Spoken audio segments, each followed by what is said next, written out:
nagsulputan na, naglitawan na yung mga bulaklak at mga pinagpala. Pumupuso na rin siya, oh. Ayan, mga pinagpala, pumupuso na siya. So ayan, napakataas na talaga niya. Mataas pa talaga sa akin. Ayan, medyo may bulaklakan.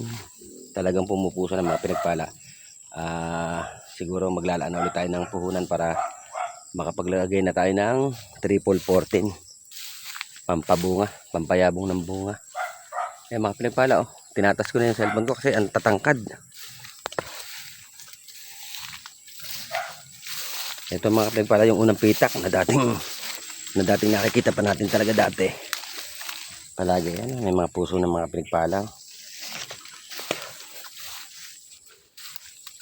Ang gaganda ng mais ko. Diyos ko po, salamat sa Panginoon at tayo pinagkalooban ng ganitong kagandang uri ng mais. Talagang wala siyang hindi man lang inuhod, mga pinagpala. Sa tulong na rin ng Prebaton na ginagamit nating pang bomba sa uhod. Talagang malaking bagay yung Prebaton, mga pinagpala. Mga pinagpala, kung natatandaan nyo, ito yung unang pitak natin pinupuntahan lagi. Kaya lang ngayon, tatangkad na kasi nila. Ayan, oh. Ang tatangkad na, mga pinagpala. So, punta tayo doon sa pangalawang pitak natin. Pala, oh. Bulaklakan na rin. At ito may sabay lang itinanim. Siguro may mga pumupuso na rin. Ay, meron na rin nga pinagpala. May mga pumupuso na rin talaga. Oh, mga pinagpala, tinan nyo naman, kagaganda, oh. Talagang ultimo mga dahon niya ay talagang hindi man lang nagkaroon ng kwan, oh. Sulit na sulit talaga. Sulit ang hirap, mga pinagpala, pagka ganito. Ano ba to? Kala ko uod, hindi pala. Oh, pinagpala, ang ganda. Pumupuso na rin siya. Ayan, mga pinagpala, oh. Pumupuso na ang ating maisan. Pero kinakailangan natin sigurong bombahin ulit kasi bobombahin pa natin ito, mga pinagpala. Sayang naman kung kwan, pero hindi naman siya uhod. Ano ba to? Kwan lang. Dumi lang siya, mga pinagpala. Ang gaganda. Dapat ay mabomba pa natin ito ng isa pa, Prebaton.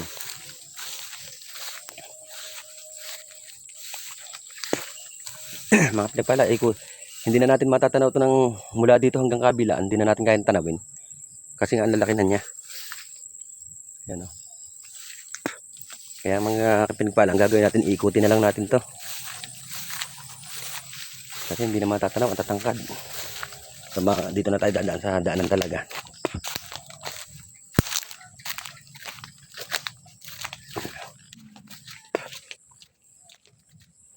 Ayan ang mga pinagpala, oh.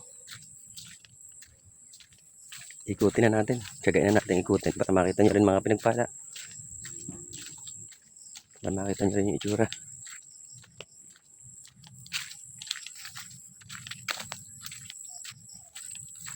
Ayan mga pinagpala, oh. Talagang ang gaganda. Awa ng Diyos, ang gaganda ng ating pananim. Ayan mga pinagpala, inikot na natin. Ano ba, nagdidilig? Gaganda, no? Gaganda na. Awa ng Diyos. Oo. Isa pa ulit, oo. Pumupuso na. Kailangan tayong mag triple 14 at saka mag bomba rin kahit paano. Para hindi na rin, para agapan na natin yung uhod na sasampa sa kanya. Agapan natin yung mga pinagpala. So, ayan, inikot na natin. Dito naman tapos. Ayan, medyo madilim na kasi kami. So, ito yung binomba natin dati na hindi na madaanan dahil masukal. So, mga pinagpala, ito yung pangalawang pitak natin. Yun. Yung inikot natin, mga pinagpala, yun. At ito naman yung ating unang pitak. Ayan na nga. Ayan, mga pinagpala, oh. Sa awa ng Diyos, magaganda. Magaganda ang ating maisan. Ayan, nabulaklakan na talaga, oh.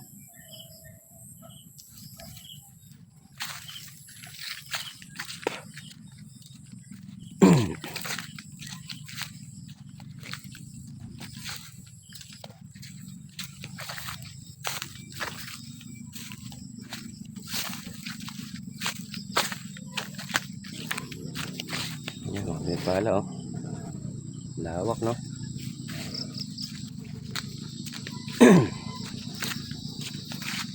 Kakapagod din mga pinagpala pagka nasa bukid. Wala tayong mga event ka pinagpala. Medyo matagal-tagal na akong hindi tumutugtog. Kailan bang huling tugtugan namin? Parang isang buwan na mga pinagpala akong hindi tumutugtog. So direct na tayo sa kubo natin. Nakita na natin mga pinagpala yung ating corn planting project. Ayan, bulaklakan na. Oh. Ang ganda.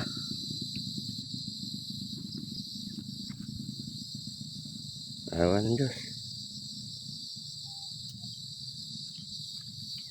Punta na tayo kabig pala dito sa ating bukid. Ito na ang ating si Pandora. Ang ating katulong magkarga. Kahit mabigat, karga ni Pandora, oh. Katulong natin lagi papuntang bukid. Meron pa tayong isa ditong nakatenga na sakyan. So ito na. Medyo madilim na mga pinagpala ang loob ng ating kubo. Oh, madilim na. Ganito ako mga pinagpala dito pagka nandito ako maghapon.